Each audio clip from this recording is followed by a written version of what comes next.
Hi I am Muneeza Riaz, welcome to Glitz Vision USA. तो इस week आखिर कब तक में हमने देखा कि किस तरह ज़फ़र तो अपनी कोशिशों में लगा हुआ है फजर को डराने में, और फजर किस तरह उसके डर से जो है ना कमरे में दुबकी रहती है।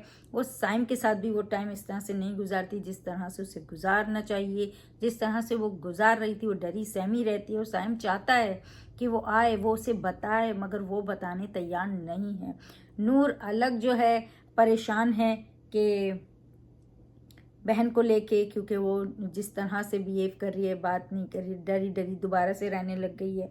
और नासिर से वो बात करती है तो उसे इस बात का अंदाज़ा होता है नासिर को भी, और क्योंकि वो बुशरा के बारे में बात करती बताती है कि वो थी, और उसके जो है ना टीचर वाली बात, तो ये दोनों को नासिर और नूर के बीच में बात होती है। और नासिर जो है ना वो कहता है कि वो उसका नाम जुल्फ़ी है, और कहते हैं कि अगर वो सेम ही इंसान है ना तो छोड़ूंगा नहीं, और ऐसे जानवर को कैसे ठिकाने लगाना है ना ये उसको पता है, जानता है।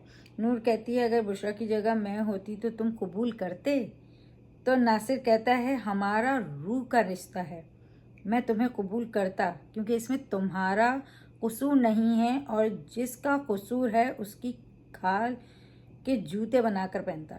तो ये बात जिस तरह से नासिर ने कही है, ऐसे शायद लोग हों, लेकिन ऐसे लोग अगर हों ना तो बहुत सी लड़कियां ना बहुत तहफ़्फ़ुज़ महसूस करें, और बहुत सी लड़कियों के ना घर जो है ना वो बस जाएं। जिस तरह का नासिर है, जिस तरह से वो कह रहा है क्योंकि तुम्हारी गलती नहीं है, और तुम्हारे साथ ऐसा कुछ होता तो मैं ज़रूर तुमको कबूल करता। तो काश ये हमारी माशरे में भी ऐसी सोच आए, और लोग इस तरह किसी को उसकी गलती की, उस किसी और की गलती की सज़ा ना दें। तो ये वाली बात इनकी होती है। और जो है साइम की मोम तो फजर से बहुत ही ज़्यादा वो तो खफा हैं। ज़फ़र ने और उनके कान भर दिए हैं, वो साइम के भी कान भर रहा है, उसके भी कान भर, उनकी माँ के भी कान भर रहा है।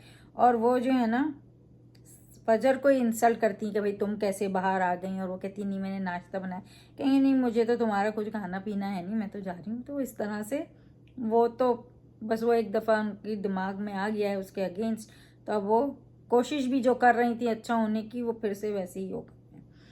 और जो है ना वो ज़फ़र फिर फजर को डराता है, पूरा मुंह उसको पकड़ लेता है हाथ, और उल्टा जो है ना वो निम्रा आ जाती है तो भाग जाता है। और वो मतलब फजर भाग जाती है तो कहते हैं उसको कि नहीं वो उसके हाथ में मोच आ गया था, तो मैं वो देख रहा कर रहा था। और जो है वो निम्रा जो है अपने पेरेंट्स को ये बात बताती है, तो जो है ना उसकी मॉम जो है ना वो तो मगर ज़फ़र को ही सपोर्ट कर रही होती हैं, कि वो तो कहती हैं कि फ़जर जो है ना जहनी मरीज़ है और वो इसलिए वो सारी हरकतें करती। ज़फ़र आके जो है ना वो भी फ़जर के अगेंस्ट ही बोलते हैं, कहता है कि उसके हाथ में मोच आ गई थी, वो सेम बात। और फजर एक जहनी मरीज़ है, वही चल रहा है, वो बार बार यही बताने की कोशिश कर रहा है कि वही गलत है, वही जहनी मरीज़ है। और वही मुझे आके बोलती है मेरी तस्वीर खींचो, मेरी वीडियो बनाओ, इस तरह की सब झूठी झूठी बातें करता है। और साइम के लिए झूठा कंसर्न भी दिखाता है कि मुझे बड़ी फ़िक्र है उसकी, और ताकि माँ और वो बुरा फील करे। तो वो अपना काम सही कर रहा है अपना। और जो है ना फजर जो है वो ज़ाहिर से तो कमरे में रहती है, वो उसे बता रही है मैं बाहर भी उतरी थी, लेकिन साइम को पता है ये जो कर कर रही है वो कुछ नहीं है, क्योंकि फजर बहुत अच्छी हो गई थी, उसके साथ जाती थी, टाइम गुजारती थी। तो साइम बोलता भी है कि, और अपनी मतलब सॉरी भी बोलता है उससे कि वो पहले जो उससे नाराज़ हो गया था, तो वो इस बात से। और सैम कहता है कि आप बस बताएं मैं आपके साथ दूंगा, मगर वो अभी डरी हुई है क्योंकि उसे लग रहा है कि अगर वो बताएगी तो साइम उसे छोड़ देगा। तो वो उसका डर अपनी जगह है, लेकिन अगर वो इतना कोई भी लड़की, जितनी बात आप छुपाओगे ना उतने मसले बढ़ते हैं। तो बाद में क्या हो वो बाद में देखें, लेकिन उस मुजरिम को ना बिल्कुल पकड़वाना ज़रूरी हो जाता है, तो वहाँ एक्शन लेना बहुत ज़रूरी है। भले उसके बाद माँ बाप ना पूछें, कोई ना रखे, लेकिन अपने आप को जो है ना कभी किसी के आगे ना इतना जलील ना होने दें। तो ये सारी लड़कियों के लिए है कि आपको अपने आप से प्यार होना ज़रूरी है, क्योंकि आपकी अपनी भी एक शख्सियत है, और आप अपने लिए भी बहुत इम्पोर्टेंट हैं, ये हमेशा याद रखना चाहिए। पूरा ज़माना आपके लिए कुछ नहीं कर सकता, आपको अपने से प्यार होना बहुत ज़रूरी है। और निम्रा जो है ना बहुत ट्राई करती है कि फजर से कि वो कह दे, वो बता दे, मगर वो जो है ना बहुत गुस्सा होती है, उससे बोलती है कि ऐसी कोई बात नहीं है, और कहती है कि सैम से भी कुछ नहीं बोलना, तो उसे भी मना करती है। जफ़र फिर निम्रा के कमरे में घुस जाता है, तो वह निम्रा तो उसे बहुत अच्छा सुनाती है, बहुत अच्छे से कहती है, और कहती है यहाँ से चले जाएं। उसने कहा कि मैंने सब देख लिया, तो कहती है मैं बता दूंगी, और जफ़र कहता है, फजर उसके आगे पीछे घूमती, मतलब वो तो अपना ही लगा हुआ है। और निम्रा कहती है मेरी दोस्त ने मुझे सब कुछ बताया उसके तुम्हारे बारे में, और आपको ना हराम जानवर के नाम से बुलाते। ओह, ये जितने लोग हैं ना, ये यहाँ इतनी उससे घूम रहे हैं, इतनी गंदगी फैला रहे हैं। ये ज़िंदगी ख़त्म हो जाएगी, और ये ज़िंदगी बहुत छोटी हो सकती है, पर वहाँ की ज़िंदगी छोटी भी नहीं होगी। तो सोचा करो कि वहाँ वहाँ ज़िंदगी सुकून में गुजारना ज़रूरी है, या यहाँ वो ज़िंदगी ज़रूरी है जहाँ जो कभी नहीं ख़त्म होगी। वहाँ सुकून चाहिए कि यहाँ अगर हर इंसान ये सोचे ना, हर इंसान, तो वो बहुत चीज़ों से बचे, ये सोच के कि मुझे दोज़ख की आंख में नहीं जलना है। जफ़र नूर को याद करता है, वो जो आती है उसके पास, और निम्रा जो है ना वो नूर से हॉस्पिटल में मिलती है, बुशरा को देखने जाती है और बताती है दोस्त है या इस तरह से, और वो भी बोलती है हाँ मैं भी इसे इंस्टीट्यूट में मिली थी, ट्यूशन सेंटर में ना। तो उससे उसे पता चलता है, और वो कहती है कि वो जो है ना आए हुए हैं, वो जो टीचर है। बस वहीं नूर जो है ना फ़ौरन उसके घर जाती है, और निम्रा उसे सब कुछ बता देती है कि भाई फजर इस तरह से डरी, पर वो उसको ये बताती नहीं है कि फजर के साथ क्या हुआ है। लेकिन जो है ना कि वो कहती है कि वो इसलिए कि साइम छोड़ देगा, ये डर है उसको। और जफ़र जो है ना वो तो घर में होता है, क्योंकि वो पूछता है फजर के बारे में अपनी, वो जो उनकी रुखसाना है वो काम करने वाली, और यहाँ नूर जाके ना वो झाड़ू लेके जो मारती है ना उसको, जफ़र को, ऐसे भागता है फिर वहाँ से। और फजर एक्चुअली आके उसे रोकती है, और नासिर को भी वो कॉल करना चाह रही होती है कि मैं बुलाती हूँ ताकि इसको पकड़वाऊँ। फजर उसे रोक देती, कहती है कि नहीं, वो सैम उसको छोड़ देगा, मुझे छोड़ देगा, मुझे बस 2 दिन का टाइम दो, ताकि मैं जो हूँ ना सैम से खुद बात कर दूँ। बस 2 दिन की मोहलत मांगती है, तो उसे 2 दिन की मोहलत दे देती है। इतनी मतलब वो तो चाहती है कि वो कॉल कर दे नूर, मगर ये फजर रोक देती है।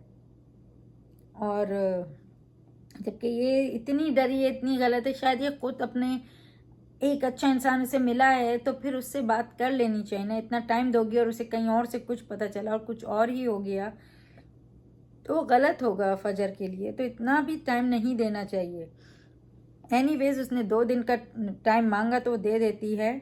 और यहाँ दिखाया बिसात का बताया कि वो हॉस्पिटलाइज है, और फिर उसके पेरेंट्स आते हैं मिलने, और वो उसे जो है ना बहुत तसल्ली देते हैं, बोलते हैं हमें हैं। वो बहुत ही अपसेट होता है, बहुत रोता है, क्योंकि उसने गलत किया। वो पैसा भी माँ बाप का मतलब लेके दे, कोई और मतलब लेके गया तो दूसरे ने उसका फ़ायदा उठाया, और कागजात भी ले गया, तो थोड़ा शर्मिंदा भी होता है कि उसने गलत किया और उसके साथ गलत हुआ। और यहाँ जफ़र जो है ना अब इसको फंस गया, क्योंकि नूर ने भी इसे देख लिया है, निम्रा भी इसके अगेंस्ट है, और फजर तो है ही है। तो कहता है कि इससे पहले कि ये लोग जो है ना मुझे गलत दिखाएं, मुझे ना इनके ही खिलाफ, मतलब इनके पास तो मेरे खिलाफ कोई सबूत नहीं है, तो मैं इन्हें ही गलत दिखाता हूँ लड़कियों को। इस तरह से वो सोचता है। और फिर प्रोमो में हमें दिखाया कि भाई सफ़िया जो है ना वो नूर से कहती है कि अपनी बहन का घर क्यों बर्बाद करने के पीछे पड़ी हो। और फिर दिखाया साइम जो है ना वो कहता है जफ़र से कि इतनी पुलिस क्यों आई है। वो अंदर होता है और वो पीछे से आके बोलता है इतनी पुलिस क्यों। तो ये दिखाया। फिर निम्रा अपने पेरेंट्स को बताती है कि उसके दोस्त ने बताया है कि अभी वो बोल ही रहे थे कि जफ़र आता है कि हाँ मेरा करेक्टर ख़राब है, इस तरह से बोलता है। और नूर पेरेंट्स को बताती है फजर ने सुइसाइड करने की कोशिश की। तो इस तरह छोटे क्लिप से ये प्रोमो आया है। तो जब तक आप उठेंगे नहीं, आप एक्शन नहीं लेंगे, तो ऐसा ही आप, ये कोई तरीका नहीं है कि सुइसाइड करें या एक आदमी को इतनी छूट दी जाए। तो अब आप छूट बहुत ज़्यादा दे देते हैं ना, तो फिर उनको बहुत मौके मिलते हैं, तो वो तो देने ही नहीं चाहिए। नूर तो चाह भी नहीं रही थी पहले दिन से उसे छोड़ना, वो भाग गया था। और इसीलिए तो इस ड्रामे का नाम है आखिर कब तक। आखिर कब तक औरतें सहेंगी, चाहे वो घरों के अंदर शादीशुदा और शोहरों के जुल्म सहें, चाहे दादी हों, चाहे रिश्ते हों, किस तरह से औरत है करके करते हैं चीज़ें। फिर इस तरह के जो ये गंदे गलीस लोग दुनिया में पड़े हुए हैं, इनकी वजह से औरतें जो हैं चुप हो जाती हैं, रह जाती हैं, दबा दी जाती हैं। इस वजह से सारे मसले उठते हैं और इसीलिए इसका नाम है आखिर कब तक। आखिर कब तक आप चुप रहोगे, आखिर कब तक सहोगे, आखिर कब तक छूट दोगे, एक्शन लो। तो ये बहुत एक अच्छा ड्रामा चल रहा है एंड आई होप ये अब ख़त्म हो, क्योंकि ये बहुत ज़्यादा ही खींचा जा रहा है। थोड़ा लग रहा है कि थोड़ा ज़्यादा खिंच गया है। अब ये ज़फ़र का चैप्टर क्लोज होना ही चाहिए और सबकी ज़िंदगियों में मतलब अब खुशी आनी चाहिए, इसका अंत एंड होना चाहिए।